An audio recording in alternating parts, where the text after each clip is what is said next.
Let me tell you something that took me far too long to figure out. For most of my adult life, I ate whatever I wanted. I had the metabolism, the energy, the recovery time of someone who could bounce back from anything. A late night pizza?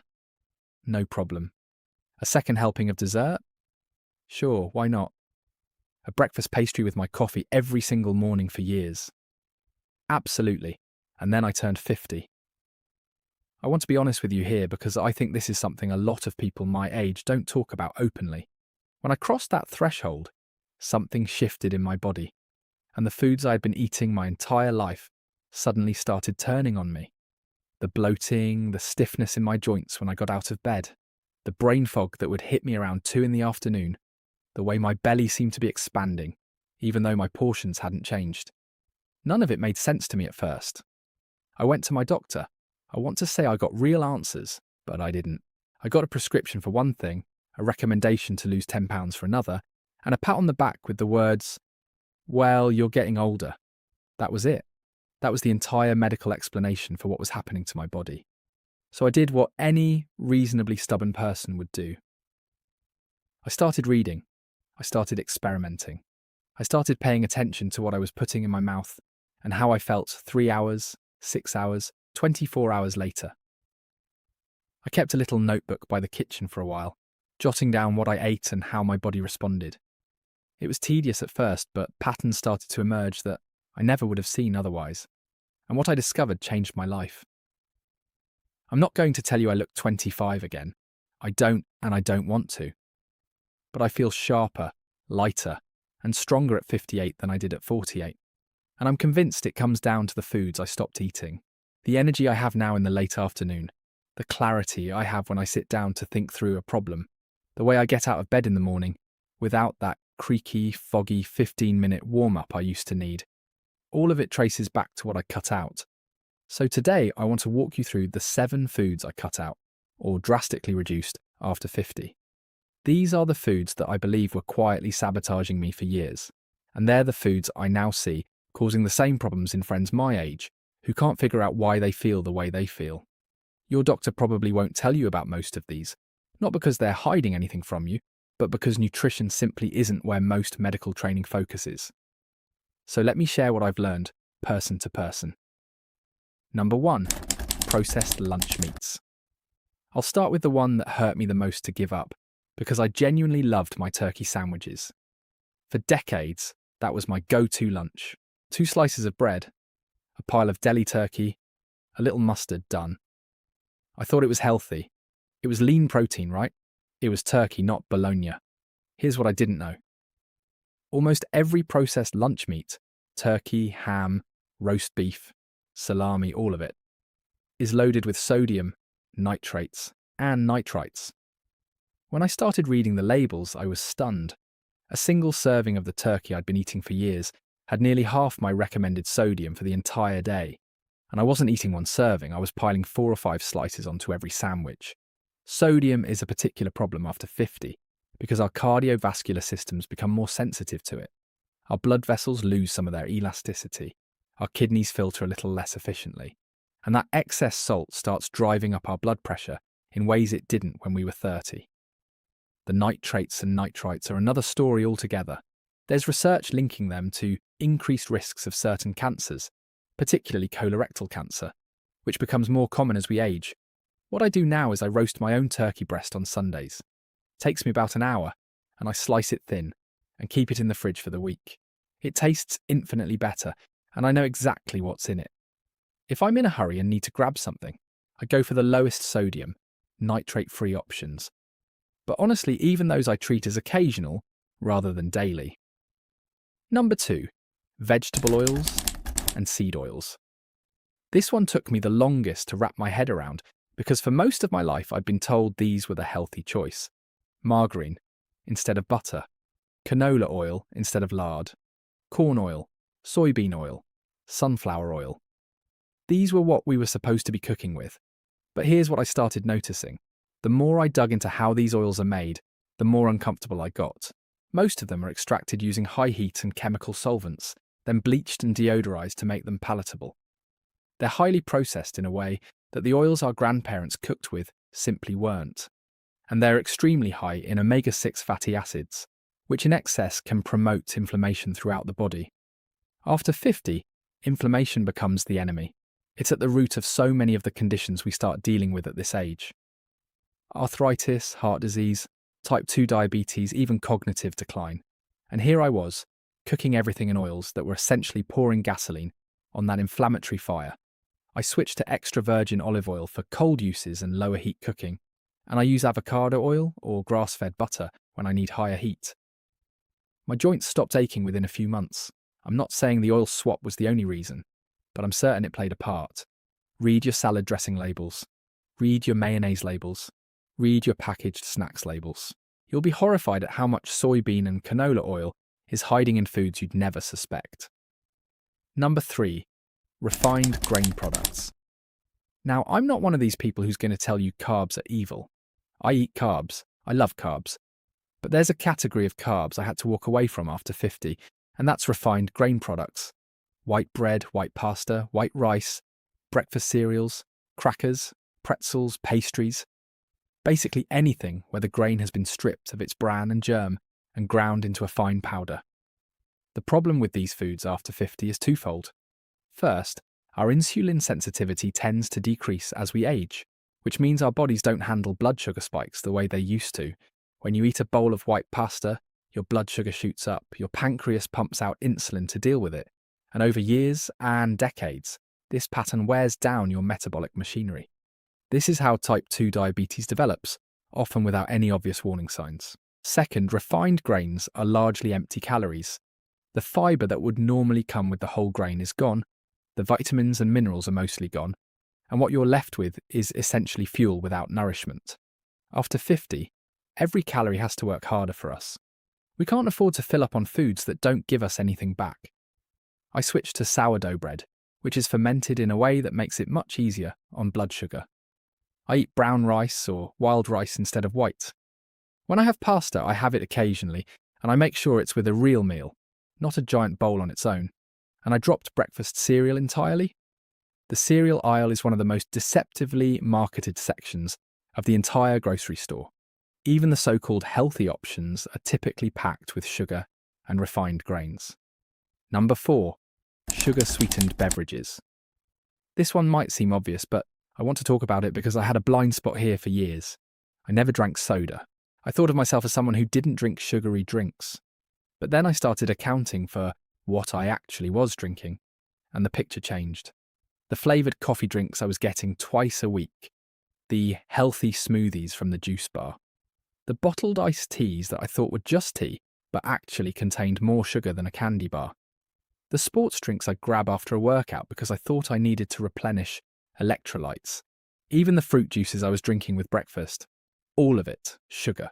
Liquid sugar that hits your bloodstream faster than almost any other form of food, because there's no fibre or fat to slow it down. After 50, this kind of sudden blood sugar spike is genuinely damaging. It contributes to belly fat, which is the most metabolically dangerous kind of fat. It accelerates the aging of your blood vessels. It feeds inflammation. It messes with your sleep if you have it in the evening. I drink water. I drink black coffee or coffee with a splash of half and half. I drink unsweetened tea, sometimes with lemon. If I want something fruity, I eat the actual fruit, where the fibre slows everything down and the sweetness comes with real nutritional value.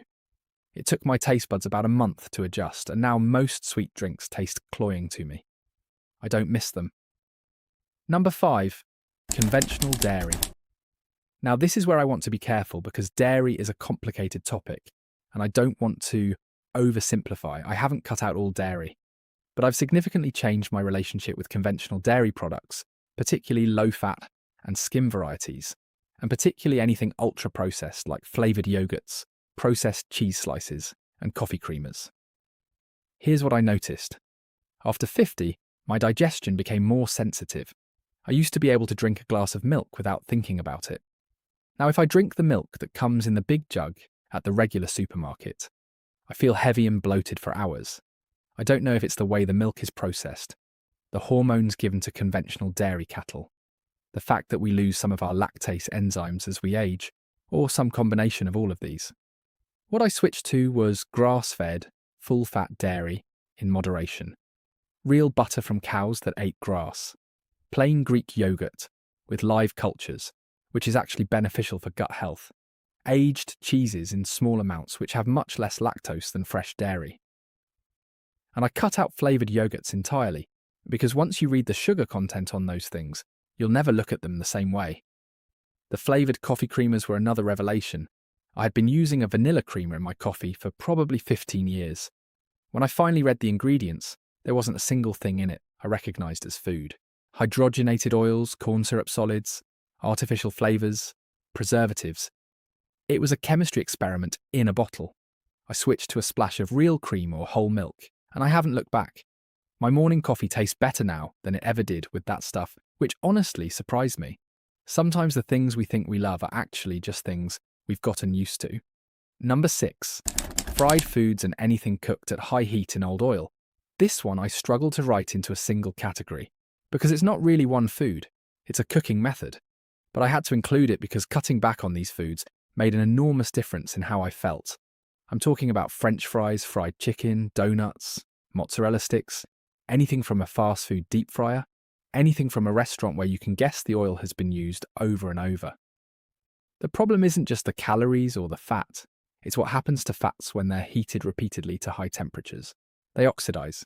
They form compounds that are genuinely harmful to your cells, your blood vessels, your brain. When you're young, your body has more capacity to deal with this kind of damage. After 50, that capacity diminishes, and the damage starts to add up.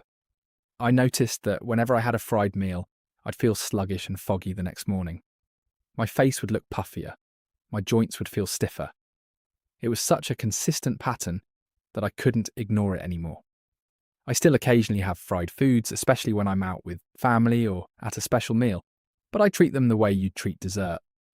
As an occasional pleasure, not a regular menu item. At home, I roast, sauté, grill and bake. I have an air fryer that I use for the rare times I want that crispy texture, and even that I try not to rely on too much. The shift away from fried foods alone probably took £5 off me without any other changes. And there's something deeper too. When I stopped eating fried foods regularly, I started to actually taste my food again. The grease coats your palate over time in a way you don't notice until it's gone. A simple piece of roasted chicken with sea salt and fresh herbs became genuinely delicious to me in a way it hadn't been for years. Number 7. Alcohol. Or at least, more of it than I thought. I saved this one for last because it's the most personal and the hardest to talk about honestly. I'm not anti-alcohol. I'm not going to lecture anyone about drinking. But I have to tell you that one of the biggest changes in how I feel after 50 came from significantly reducing my alcohol intake. I was never a heavy drinker. A glass of wine with dinner most nights, maybe a beer on the weekend, the occasional cocktail at a gathering. By any conventional measure, my drinking was modest. But somewhere in my early 50s, that level of alcohol started affecting me in ways it never had before. The sleep was the biggest thing. I would fall asleep fine after a glass of wine, but I'd wake up at 3 in the morning and lie there, mind racing, until 5.